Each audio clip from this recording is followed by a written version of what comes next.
an old Buick or Oldsmobile or something with the 3.4 had a misfire from the back cylinders.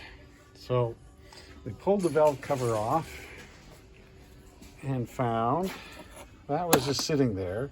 This was just sitting there because it actually pulled the threads right out of the head.